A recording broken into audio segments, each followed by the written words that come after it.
entre mim mesmo e o Espírito Santo, porque eu estava com uma pregação prontinha e eu disse: só vou revisar e vamos embora.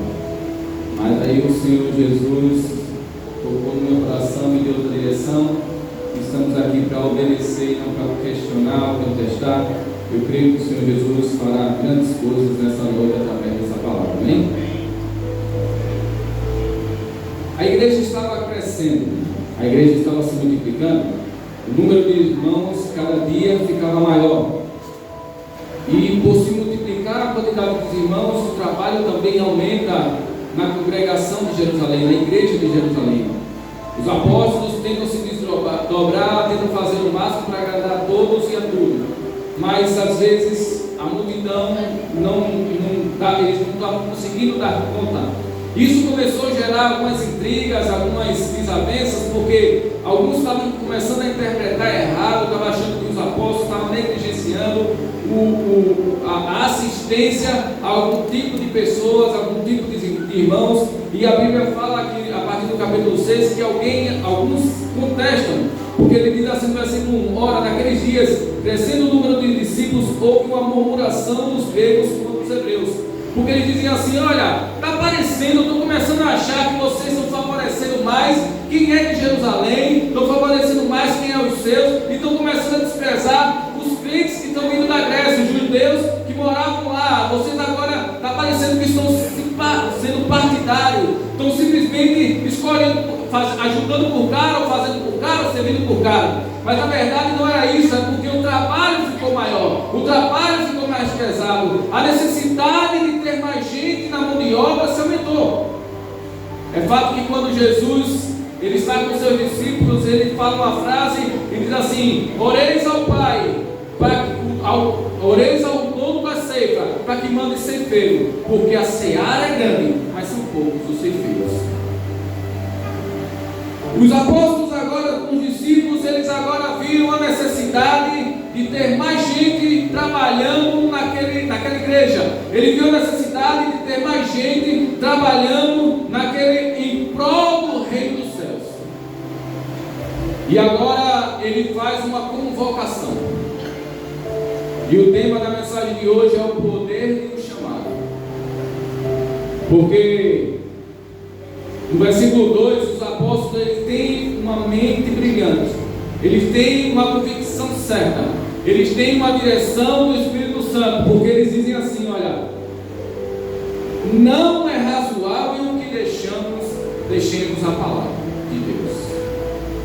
Deixa eu falar, os apóstolos eles sabiam a importância, Aldo, da palavra de Deus. Ele sabia que o pão alimentava a carne, a água saciava a sede, mas a palavra de Deus era que transformava, restaurava e levava para o céu. E ele diz assim: olha, entre o pão e a palavra fica a palavra, porque Jesus mesmo disse isso no deserto. O diabo tentando, Jesus diz assim: olha, transforma essa pedra em pão. Se tu és filho de Deus, faz com que essa pedra se torne pão. Mas Jesus olha para Satanás e diz assim: nem só de pão viverá o homem, mas de toda a palavra que vem da boca de Deus. Uma certa vez Jesus está falando palavras duras, os discípulos e os que estavam com Jesus, a multidão vai embora, fica 12. E Jesus olha para esses 12 e diz assim: vocês também não vão embora não? Pedro responde dizendo assim: para onde nós iremos, se só tu tem palavras de vida eterna? Ou seja, independente do que aconteça, é melhor estar contigo, porque a tua palavra é melhor do que estar em qualquer outro lugar. A Bíblia fala assim: ó, é melhor uma noite na tua casa, um dia na tua casa, do que 1000 noites em outro lugar. E os apóstolos, eles sabiam a importância da palavra, eles sabiam que a igreja só crescia por causa da palavra, a igreja só existia por causa da palavra, a igreja só se mantinha firme por causa da palavra, eles só estavam ali por causa da palavra. É bem verdade que hoje em dia muitas igrejas estão mais preocupadas em fazer espetáculo, em fazer show, em fazer oba-oba, o movimento, mas esquece que o fundamento da igreja é a palavra de Jesus.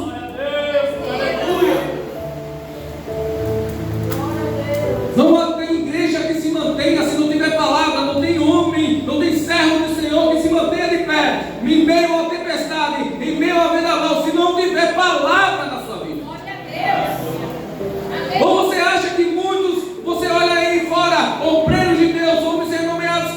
o quê? Faltando palavra. Mas os apóstolos, eles já tinham determinado, eles diziam assim: não vale a pena deixar de falar a palavra para servir a mesa. E agora ele faz a convocação. Ele diz assim: chamem 7 homens, que eles vão nos servir. E a primeira coisa que eu aprendo é que a convocação, o chamado de Deus na vida de alguém é mediante a necessidade que a igreja tem.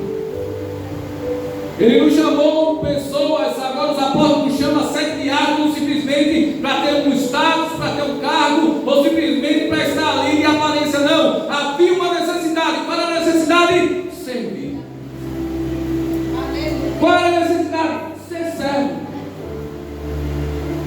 Talvez muitos hoje digam assim: é para fazer, para trabalhar. Quero não, mas a chamada de Deus na minha, na sua, na nossa vida não é para ter status, não é para ser chamado de isso ou aquilo, não é para ter cargo. A chamada de Deus na nossa vida era e é para servir.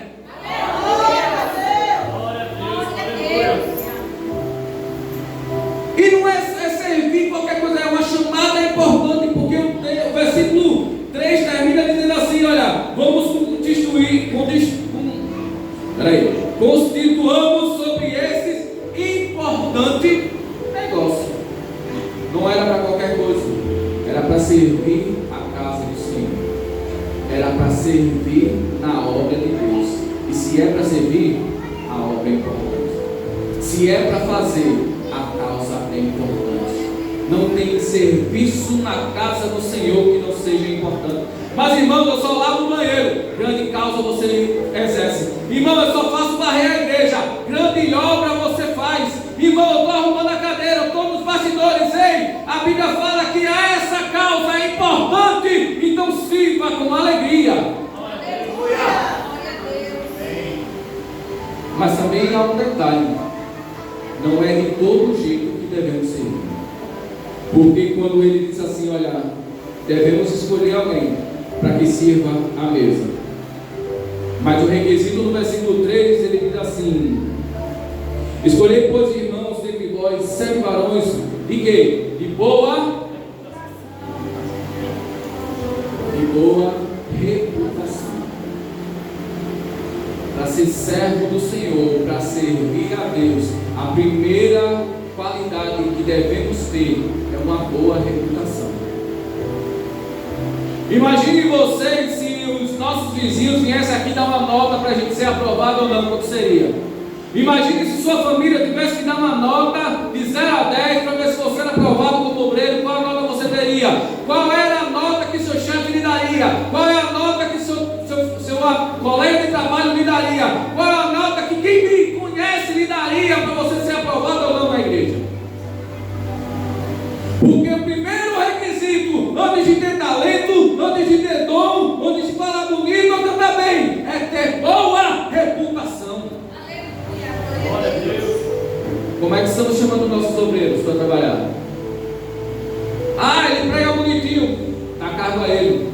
Ah, porque ele canta maravilhoso, cargo a ele. Mas a igreja verdadeira tem que ter reputação, para quando você estiver aqui falando, alguém que passar que lhe conhece vai dizer assim: olha, aquela é a igreja de verdade, porque aquele que está no púlpito não tem mancha lá fora. Segundo requisito, tem que ser cheio do Espírito Santo. Tem que ter fé.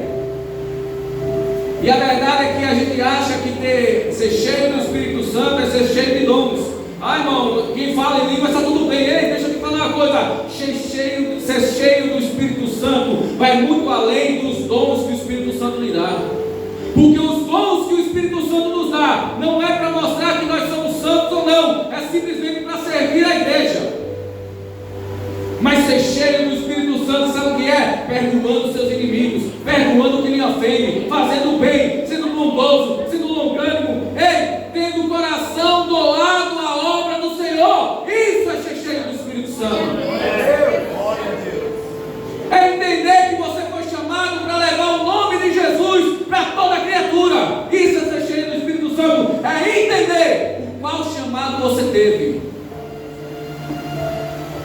E por último ele fala, diz assim, e de sabedoria. Porque não adianta ter uma boa reputação, não adianta ser cheio do Espírito Santo, se você não busca o conhecimento. Porque unção demais sem conhecimento é meninismo. Eu vou repetir isso, unção demais sem o conhecimento da palavra é meninismo. É você falar pela emoção, é você falar pelo calor do momento, mas com o conhecimento, você tem a unção de Deus, você tem o Espírito Santo, mas você tem a maturidade que a palavra lhe dá. Aleluia! Glória a Deus! E só a palavra que vai lhe dar a maturidade e crescimento espiritual. Paulo reclama uma vez com os servos, discípulos que estavam lá em Corinto, eu acho. Foi em Corinto, diz assim, olha, até quando eu vou lhe dar leite materno? Porque vocês já passaram do tempo de estar comendo uma comida mais forte, mas vocês não buscam o conhecimento. Vocês não querem o conhecimento, vocês querem estar estagnados nessa condição que você está. É por isso que nós erramos.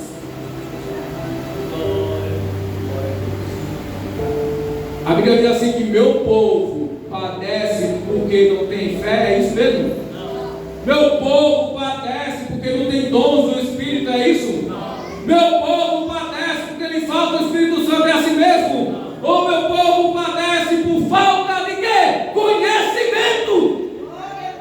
A única coisa que derruba o crente é a falta de conhecimento do Deus que ele serve. Mas qual é o problema? A gente não gosta de ler. A gente não gosta de buscar conhecimento. A gente perde mais tempo nas redes sociais do que na frente da Bíblia. Porque a gente acha que o pouco que a gente conhece é o suficiente para nos manter em pé. Jesus mesmo diz assim, aquele que escuta as minhas palavras e as pratica, esses são os que me amam. Glória a Deus! Aleluia! Aquele que escuta, ele diz em outro momento, aquele que escuta as minhas palavras e pratica, assemelhá-lo-ei ao homem justo que alicerçou sua casa sobre o quê? A rocha.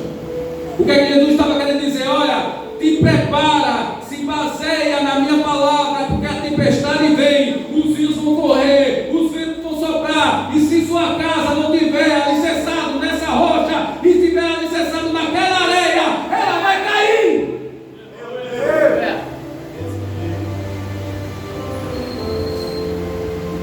Aí ele escolhe 7 homens. E é interessante porque a Bíblia fala do nome dos 7, mas só um ele enfatiza algumas características. Porque quando ele fala de Estevão, ele fala, e elegeram Estevão, homem cheio de fé e do Espírito Santo.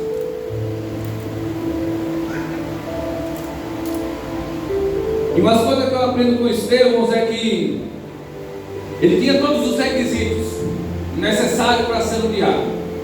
E ele começa a servir. E disseram a ele, olha, você vai servir à mesa, você vai tomar conta da ação social, você agora vai suprir as necessidades, vai trabalhar junto com os 7.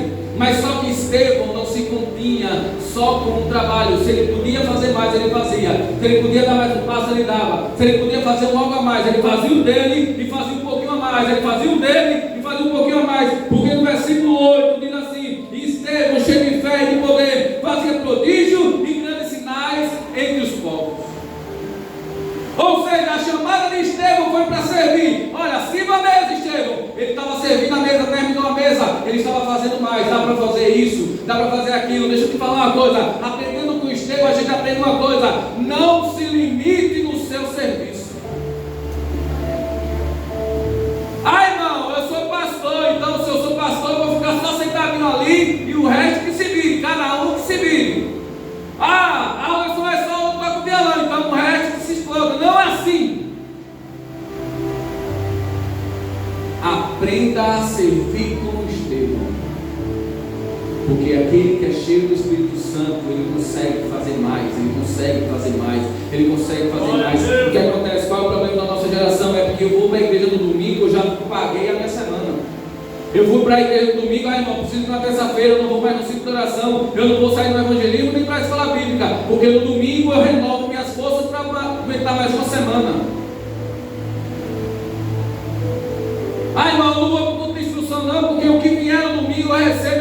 casa já dá para me manter uma semana.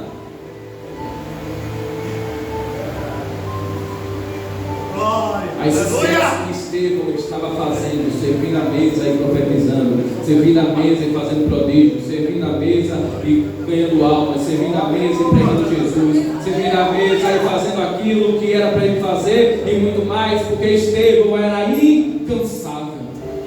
O Senhor Jesus, nesses últimos tempos, Ele está procurando pessoas que são incansáveis dele. Eu estou cansado de Jesus hoje, eu não vou para a igreja não. Ei, Jesus está procurando aquele que vai dizer assim: olha, aonde é que tem culto? Tem culto hoje aqui, eu estou aqui. Terça-feira tem de novo, eu vou de novo, eu tenho como ir no quarta, eu vou quarta, eu vou na quinta, eu vou na sexta, tem no sábado. Irmão, tem pouco culto, pastor. Eu quero mais culto. Os incansáveis. Irmão, eu chego tarde, eu tenho quanto tempo? Se eu chegar em casa, me arrumar, só dá tempo de ter meia hora de culto. Vem assistir 30 minutos de culto, porque em 30 minutos Deus faz maravilhas na sua vida. Aleluia! Glória a Deus!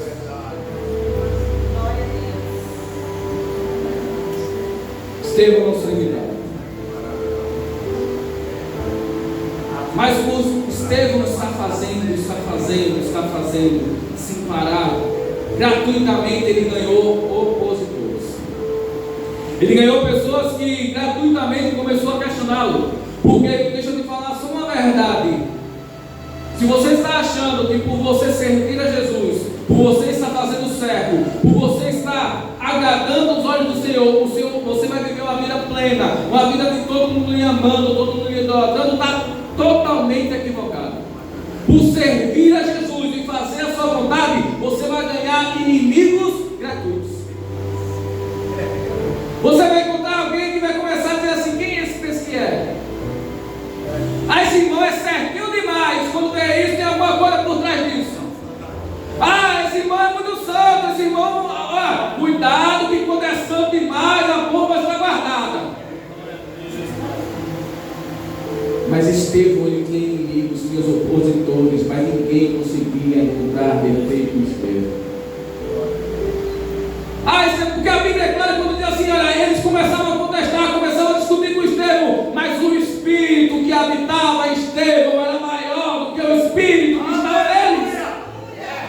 Glória!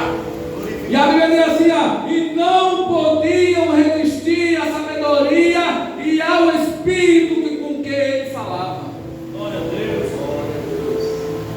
Porque os opositores, no versículo 8 diz assim, no versículo 9 diz assim: se levantaram alguns que eram da sinagoga chamado dos libertos, e dos sirineus, e dos alexandrinos, e dos que eram da Cilícia e da Ásia, e disputavam com Estevão.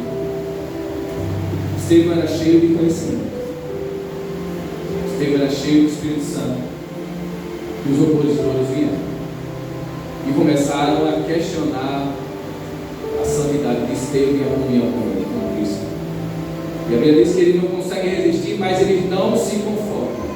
Eles não desistem, porque no versículo 11 diz assim: então subornaram os homens para que dissessem: ouvimos-lhes proferir palavras blasfemas contra Moisés e contra Deus.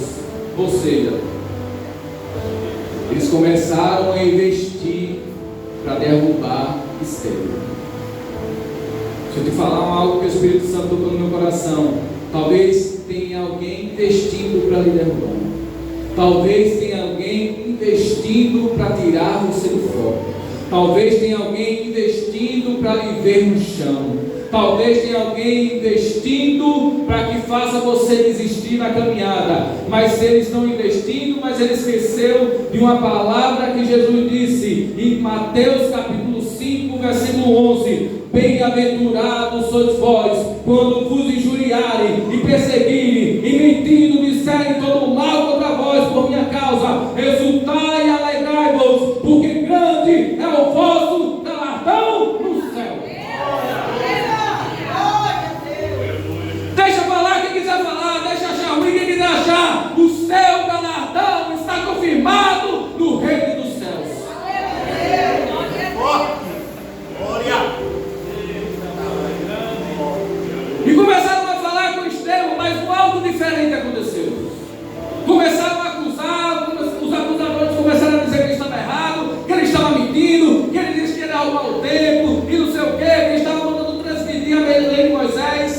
Mas tem um versículo que me chamou a atenção sobre Estevão, que é no versículo 15. Então todos os que estavam assentados no conselho, fixando os olhos nele, viram seu rosto como o rosto de um anjo. Aleluia, Jesus. Glória a Deus.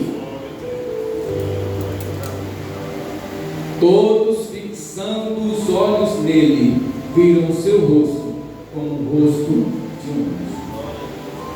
Irmão, o que isso quer dizer? Quer dizer, enquanto estavam acusando, ele estava rangindo os dentes. Enquanto estavam acusando, ele estava com cara raivosa. Enquanto estavam acusando, ele estava tentando afrontá-los, atacá-los, mas o coração que é cheio do Espírito Santo estava calmo, sereno e tranquilo, bondoso e compassivo com seus irmãos. E a Bíblia diz que quando eles olham a aparência como o rosto de um anjo, é a bondade de Deus, é a longanimidade do seu coração. Nenhum anjo olha para você com olho de ira, nenhum anjo olha para você com olho de amargura ou de revolta, mas a cara de Estevão ela diz assim: tudo bem, irmão, não tem problema, eu lhe perdoo.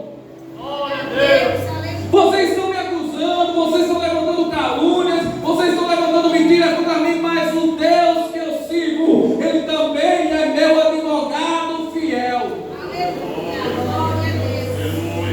Aleluia. Então Estevão estava tranquilo e sereno, porque os acusadores estavam tentando tirar Estevão do controle. Estavam tentando tirar Estevão perturbar o emocional dele. Porque muitas vezes a gente é assim. Quando alguém fala uma coisa, a gente já se ira, a gente já se revolta, a gente já quer rebater, a gente já quer discutir, a gente já quer afrontar, a gente já quer partir para cima. Mas ei, aquele que tem o Espírito Santo como seu tutor e seu guia, tem o controle do Espírito Santo. Glória a na sua Deus. vida. Glória.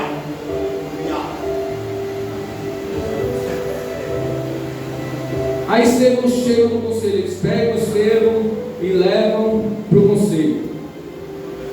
Aí nos versículos subsequentes ele começa a falar de toda a história do povo de Israel, partindo de Abraão.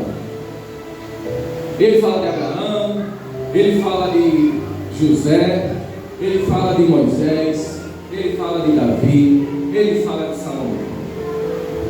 Mas alguns pontos me chamaram a atenção das coisas que ele falou.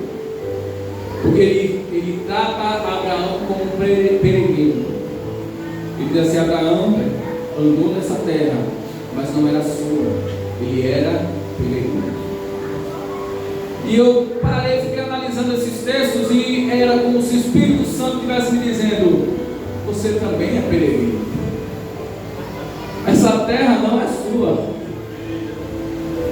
Aí ele olhou para ele e começou a falar sobre José, o invejado e vendido, porque no versículo 9 do capítulo 7 ele diz assim: ó, e os patriarcas, movidos de inveja, venderam José para o Egito. Muitas vezes a gente está sendo vendido, a gente está sendo invejado, mas o versículo termina dizendo assim: mas Deus era comigo. Era como se ele dissesse assim: vocês estão me vendendo, vocês estão me acusando, vocês talvez estejam com inveja, mas Deus está comigo. Oh, aleluia. Aí ele vem para Moisés, ele começa a falar de Moisés, aquela história com o egípcio, e quando ele vai falar com os seus amigos, seus irmãos os hebreus dizem assim: quem te constituiu como príncipe em Moisés? Talvez você vai matar-nos como matou o egípcio, e Moisés foge por causa disso. Mas o versículo 35 do capítulo 7 é interessante, porque ele diz assim: a esse Moisés, o qual havia negado, dizendo: quem te constituiu príncipe e juiz? A esse enviou Deus como príncipe e libertador. Aquele que não dá valor ao seu ministério, que não dá valor àquilo que Deus colocou na sua mão. Deus está dizendo: independente se ele crê ou não, independente se acredita ou não, quem chamou foi Deus, quem constituiu foi Deus. Enquanto aqueles irmãos, os mesmos irmãos, que estavam dizendo assim: quem te constituiu como príncipe Moisés, vê Moisés voltando como príncipe e libertador do seu povo.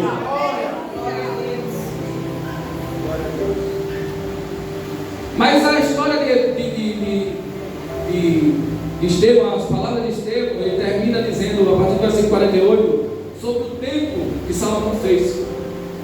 E ele está dizendo assim, que Davi quis fazer o templo, só que Deus não permitiu, mas Salomão construiu o templo. Mas é interessante que no versículo 48, entenda, o que os acusadores de Estevão estavam dizendo é que ele estava dizendo que ia derrubar o templo, que a lei de Moisés não era mais para ser cumprida, e aquela coisa toda. Aí no versículo 48 ele está dizendo, mas o Altíssimo não habita em templo feito por mão de homens. Como diz o profeta, o céu é meu trono e a terra o estrado dos meus pés. Que casa me edificareis, diz o Senhor, ou qual é o lugar do meu repouso? Porventura não fez a minha mão todas essas coisas? Agora sabe o que é interessante? É porque um Deus tão majestoso, tão grandioso dele, sabe onde ele está habitando hoje? Dentro de mim, dentro de você, sabe que é a igreja do Senhor. Ele habita dentro de nós todos os dias. Aí Estevão está dizendo assim, olha, o Deus que criou todas as coisas não habita em templo feito por mão de homem, mas ele habita nos corações daquele que se rende aos seus pés. Mas isso pareceu mal. E eles, rangindo os dentes, partindo para cima de Estevão. Mas antes disso, no versículo 56, Estevão teve uma visão do céu. Porque no versículo 56 diz assim: e disse: eis que vejo os céus abertos, e o Filho do Homem que está em pé, a mão direita de Deus. Porque no versículo 55 ele diz assim: mas ele, estando cheio do Espírito Santo, fixando os olhos no céu, viu a glória de Deus e Jesus que estava à direita de Deus. Os acusadores já estavam pegando ele para matá-lo, eles estavam enfurecidos. No versículo 54 assim: e ouvindo eles isso, enfureciam-se em seu coração e rangiram os dentes contra eles. Mas enquanto a ira estava dominando a terra, enquanto a revolta para matar Estevão estava dominando o coração daquele povo, Estevão não olha mais para a terra, ele tem uma visão do céu, ele olha para o céu e ele diz assim: olha, eis que vejo os céus abertos e vejo Jesus sentado à destra de Deus. O que é que estava acontecendo? É Jesus olhando para a terra e vendo o seu servo sendo perseguido pelo seu nome. Jesus diz assim: ó, abre o céu. Mas eu abro o céu. E a Bíblia diz que a primeira visão de Estevão, ele vê Jesus à destra do Pai sentado. Mas na segunda visão ele continua olhando e ele não vê mais Jesus sentado. Ele vê Jesus se levantando e ficando de pé.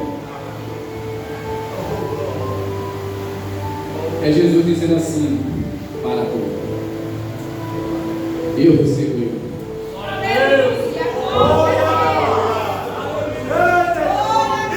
Prepara o coral, porque esse merece que eu vá recebê-lo pessoalmente.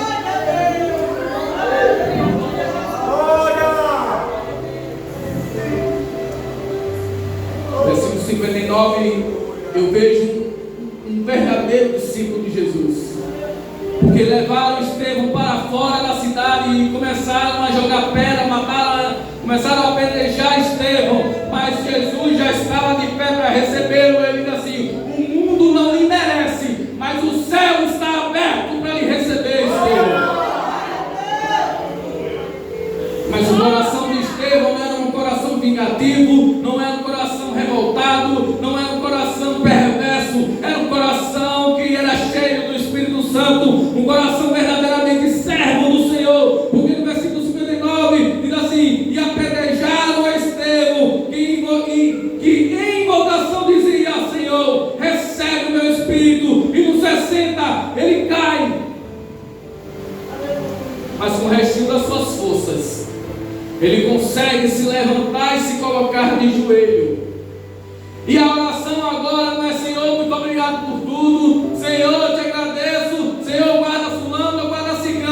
Não, a oração de Estevão, ele junta o resto das suas forças e diz assim: Senhor, não lhe imputes esse pecado. E a Bíblia é clara quando Estevão junta o resto dessas forças e ele diz assim: Senhor, não julga ele por esse pecado. O coração de Estevão para, ele cai e morre. Aleluia, glória a Deus. Ele junta as suas forças e no seu último suspiro ele pede perdão aos seus inimigos. Entende por que Jesus disse assim: esse eu recebo, esse estará comigo na eternidade? Porque não adianta profetizar, não adianta fazer milagre, não adianta mostrar que tem que ter um coração discipulado por Jesus. Tem que ter um coração contrito com o Mestre. Quem tem um coração contrito com o Mestre, perdoa os seus inimigos, faz o bem quem lhe maltrata, ora pelo que vos persegue. Estevão tinha disposição para servir, tinha talento para fazer, mas acima de tudo, tinha um coração aberto para servir a Jesus do modo que Jesus queira. Eu quero terminar essa pregação dizendo a você: aprenda com Estevão.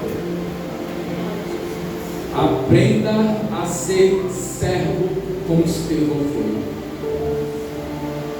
A vida de Estevão durou um capítulo e meio de Atos. O ministério começou e foi um dos ministérios mais rápidos, foi o de Estevão. Veio do anonimato, cresceu, veio para o ministério, fez o que tinha de fazer e morreu fiel até a morte. Glória a Deus. Não negou Jesus em momento algum. E a recompensa foi estar do lado do Mestre. Você já imaginou? Jesus hoje abrindo o céu para lhe ver. Abrindo o céu dizendo assim: eu quero ver a fumaça. Eu quero ver a disposição de Cléber. Eu quero ver o trabalho da irmã Ana. Eu quero ver o que Daniel está fazendo nos tempos vasos. Eu quero ver o meu povo, se está frequente, se está fazendo, se está com disposição, se está buscando a fazer a minha vontade. Porque o Senhor, Ele recompensa os seus trabalhadores. Mas que nessa noite eu quero que você reflita e diga ao Senhor: Senhor, me faz como Estevão, me faz ser fiel como Ele, me faz não negar o Senhor em nenhum momento, me faz estar sempre na Tua presença, porque nesses últimos tempos o Senhor está procurando as coisas. Amém? Eu agradeço a oportunidade. Dá-me um coração igual ao teu, meu mestre. Dá-me um coração igual ao teu, coração disposto a obedecer, cumprir todo o teu querer. Dá-me um coração igual ao teu. Igreja, que mensagem maravilhosa. E maravilhada, ainda bem, pastor Andrés, que o Espírito Santo trocou a mensagem, porque realmente era essa. Falou forte ao meu e certamente ao seu coração também. Se falou ao seu coração, levante sua mão direita e dê glória. Porque realmente essa mensagem de Estevão é tão forte que, por incrível que pareça, foi na passagem de Estevão, na morte de Estevão, que surgiu a história de Paulo. Porque quando Saulo viu aquele acontecimento, algo aconteceu na vida dele, e dali em diante o coração dele já estava um pouco apreensivo, até ele ter que confessar. Mas nós já confessamos, nós já estamos aqui, mas muitas vezes dizemos: eu já fiz demais, eu já fiz demais. Olha, irmãos, eu ainda não fiz nada. Toda vez que eu lembro dos heróis da fé, eu vejo que eu ainda não fiz nada. Tenho que sempre recomeçar, tenho que sempre renovar, e para ser renovado é preciso estar na presença. Porque pode ter certeza, você que veio aqui nesta noite recebeu uma palavra da parte de Deus, porque eu recebi. Às vezes a gente está precisando perdoar a um irmão, às vezes a gente está precisando perdoar dentro de casa, às vezes a gente está precisando fazer algo, dar um passo, que é o passo que vai fazer a grande diferença. Que mensagem maravilhosa! Mas que esta mensagem, ela me anime, gere ânimo em nós, para que possamos estar sempre firme e constante, abundante na obra do Senhor, sabendo que o trabalho que fazemos não é vão no Senhor. Amém? Olha, irmãos, os cultos seguem como sempre. Nós teremos ciclo de oração amanhã à tarde. Aliás, quarta-feira à tarde. Olha, a irmã Tendê está ligada, muito bem. Eu estava achando que estava no culto da doutrina. Acho que foi a doutrina. Porque a doutrina é na terça-feira, não é? E aí, essa mensagem foi doutrinária, uma mensagem de ensino, uma mensagem que a gente realmente, sabe, vai mastigando para casa, até terça, no dia da doutrina. Eu acho que eu vou passar para o pastor André da doutrina. Acho que o senhor vai dar a doutrina terça-feira. Prepara a doutrina, pronto. Pastor José vai dar a doutrina terça-feira. Eu espero, porque talvez, eu não sei se a mensagem que ele tinha preparado já, aí ele vai ficar mastigando ela para passar na terça. Mas terça-feira tem doutrina, quarta-feira tem ciclo da oração, quinta-feira tem evangelismo, ou na rua, ou na casa, ou aqui, mas tem.